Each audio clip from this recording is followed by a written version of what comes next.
on the grab rail, you're going to see a square hole in the middle of the grab rail at the back. So the grab rail is sort of like a boomerang around it. Okay, and there's a hole right in the middle. So I was being snarky, I'll admit, and I said, weight loss. And they said, yes. No way. Yeah. And I said, well, why didn't you make 2 holes? So he said, how would 2 holes have helped? I said, 2 holes is a place to mount luggage with. 1 hole is just 1 hole.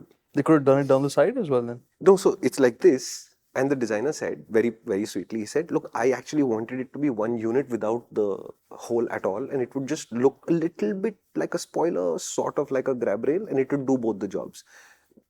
Weight loss. So they made 1 hole, like in the geometric center of it. And I was like, but if you had put 2, I could have mounted a bag to this. I had 2 separate bungee points. I'd get so much more security for the bag out of the 2 hole. So in terms of design, this bike has these weirdnesses. But it really is a nice bike to ride. So if I were to be buying this motorcycle, I would have to learn to ignore the pajamas.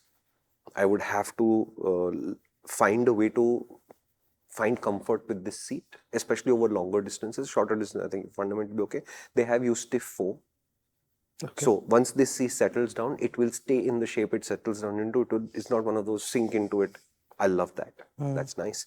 You sit in a good riding position. I like that. The meters are now familiar. Bajaj uses the same meters for everything. So 1 more set of familiar looking meters have arrived. But fundamentally under all that is a good look, is a bike that is good to ride. Awesome. And when you sit on the bike and ride, you can't see the pajamas. You can't see the hole in the spoiler. You're okay. That's an upside for sure. And talking about the designers and the people working in the automotive space, you know, we found it time and again. And one shocking story I got was at one of the events. People who are working at car manufacturers, sometimes, if not often, who may be working on software and stuff like that, they're developing features for the cars that we end up using, driving, living with. Some of them don't even know how to drive. Yeah. They don't know how to start a car and actually drive it. I know Karthik's genuinely upset about it. I am just like figures.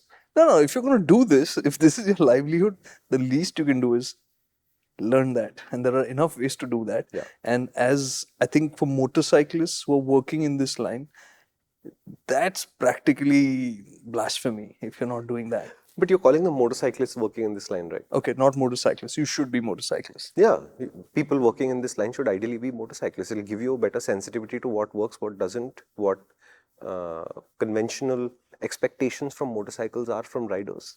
It just gives you a natively better sense of it. It's like I'm telling you, when I saw the spoiler for the first time and I saw the 1 hole in the middle of the spoiler, the grab rail, my first reaction was, why didn't you make 2? And in my head, I am imagining the G hook of my Kriega bag going through it. And I'd say, I'd mount it like this and I'd immediately solve one thing. Correct. That was my first thought. In fact, that seat thing that Shumi brought up, anybody who's ridden bikes will tell you that that is immediately a bad idea because of 2 things. One, that curved shape means there's going to be a pressure point in a very uncomfortable spot. Yeah. Second, if it's sloped that much and if it's not a properly sport bike where you're already always tucked in, correct, it just kills options of sitting comfortably, which is why you'll find bikes with that flattish seat. Yeah, and kills that option for what? So that when the bike is parked and in your brochures and in the studio shots that you'll send out to the media, the lines are right. On the brochures, you edit it in, no problem. I mean, that's an easy fix. Yeah, you do what Ultraviolet did. No, remember the first one? The first ever ride that we did, there was 1 seat for riding and 1 seat for photography. They were prototyping and they said, look, this prototype you can sit on and that prototype is actually visually the correct one. So you film that, but you sit on this one. Yeah. Now, I'm done with my quota of talking over here.